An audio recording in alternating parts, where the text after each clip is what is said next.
What's up to my GC crew? Your girl has jersey on her neck, okay?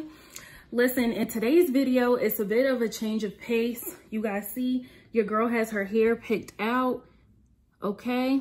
Completely picked out. But in today's video, we're talking about the state of the natural hair community, with people saying that the natural hair is canceled, the community is canceled, they need to separate themselves from it, it's toxic. All of these other things. If you're not up to date, it's fine, because we're going to touch on everything in this video. And of course, I'm going to give you my thoughts. People, I want the finest whining subjects in the world. Ever talk about that spread on the lineup. Okay, so just to get started, over the past month and a half, I would say, there have been quite a few videos emerging on YouTube about people saying that the natural hair community is canceled, it's toxic, all of these other things. Like, those videos are becoming way more prevalent, and they're still coming out as the weeks go by. With that being said, I will say that I've seen videos from years ago where people have also been addressing their grievances with the natural hair community overall. So this is not a foreign concept. This is something that has been happening. It's just that it's starting to come to the forefront all over again, okay? Listen, the first thing that I just have to say, and this message goes directly to the natural hair care brands, start understanding how you want to deal with your consumer base and really what your promotion tactics are and whether they are sustainable or not. One of the biggest issues that people have in the natural hair space is the content creators don't feel respected. I think if you're initially getting started and you're getting some skin in the game and building up your notoriety, your audience base, making sure you have that engagement, a brand saying to you, I'm going to give you free product in exchange for you creating this piece of content, whether it is a blog post, an Instagram photo, or even a YouTube video, you're excited, you're energetic, it makes sense. However, when you are putting in work, you create thoughtful content, and you have all of those things that I outlined before, brands suggesting that they'll give you free product in exchange for you putting together these things, it doesn't make sense, and it is a slap in the face. And another reason that I really want to touch on this is because there's this increased level of social responsibility for all brands, and this is not just distinct to beauty brands. We all experienced at the beginning of the summer in June how this uprise of we're not just sitting by and tolerating the social injustice was manning all of our screens, whether it's your mobile device or your television. We saw that come up, and it was about racial things. And I think that the natural hair space also delves into race again. The natural hair space is manned by the Black community. If you identify as a Black brand, or even if you are a brand that is not Black owned, but your creators are Black, how do you respect them? How do you show them that they're valued? These other people that are prominent in all of these other spaces, they get these big sponsorship deals. They get, you know, significant resources that are put behind them to create meaningful content, and it just feels like people in the natural hair space don't get the same thing, and it's not okay.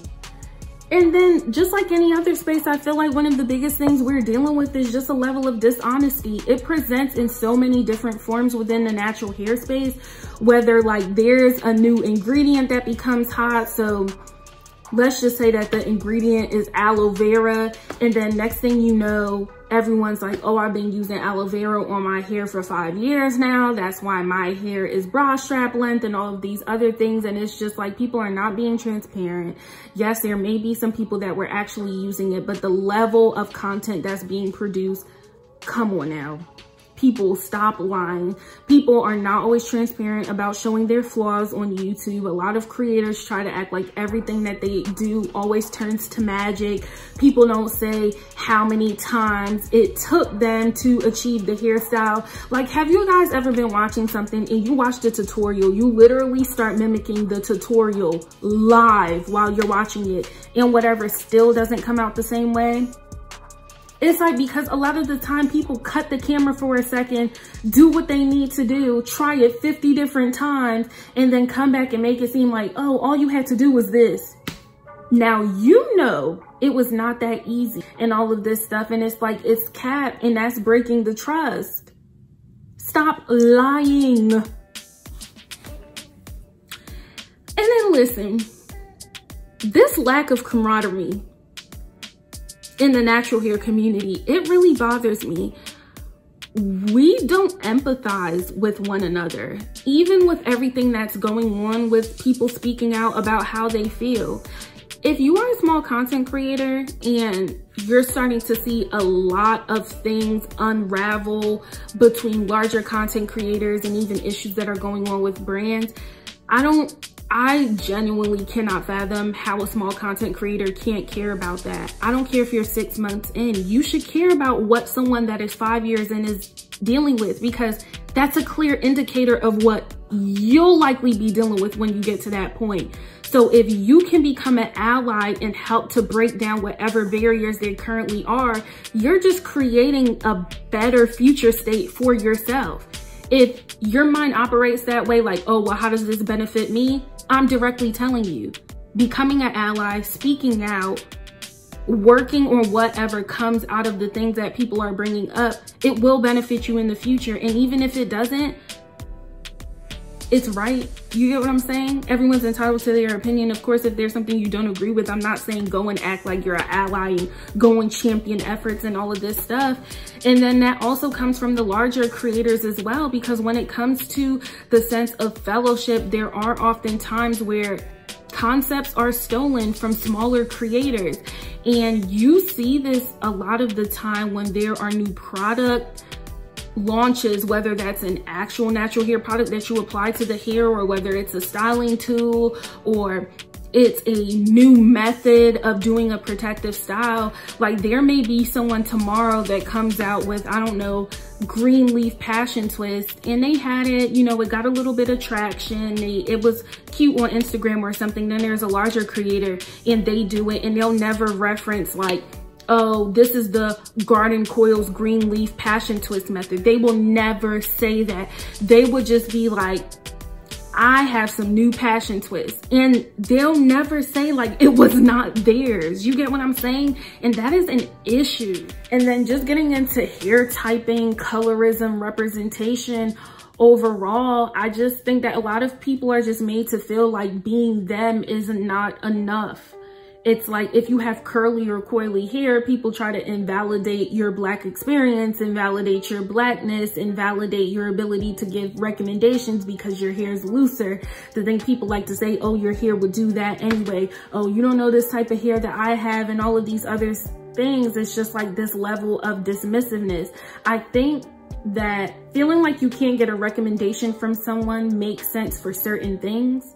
Just talking about like someone that has like, let's say, coarser hair that is prone to frizziness, if you use like a gel that has a lighter hold, that's not going to work for them. So it makes sense for them to be inclined to say, you know, I'm not really going to look to him or her for a product recommendation because I feel like they're not really experiencing the same things that I'm experiencing. I'm going to go on this end where this person is dealing with the same stuff and they have something that works for them.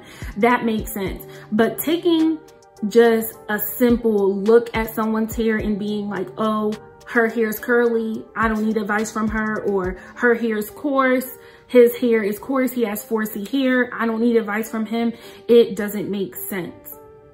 And then when it comes to the colorism as well, it is crazy to me to see natural hair care brands, the people that they often elect to be the face of their products and the face of their brands. We come in all shades. So when I look on your stuff, I don't need to see just one shade alone. And it's not even just the brands, it's the natural hair blog pages on these platforms as well. I think that during this time, I've seen so many people become business owners, not specifically speaking about the natural hair space, but just within different realms. And it's just beautiful to do that. And I see people owning things where I didn't even know they had that talent, or I didn't even know like, oh, so-and-so was into nail polish, or they were into hair, into fashion. And you're seeing people starting to branch out. And I say all of that to say is literally every single one of us has the potential to become a business owner. to become this immaculate version of our current selves. Like, where you are right now is not the end all be all for you. You always have to strive for greatness. And so when you find yourself in different situations where you're dissatisfied, or you feel like you've been wrong, or you don't have all of the answers or information that you felt like you should have had at a certain time, practice grace in the way that you approach people, the way that you approach things, and even how you take to social media. I spoke about this even in December, about the level of aggression that I feel that people just show towards each other in the natural hair space.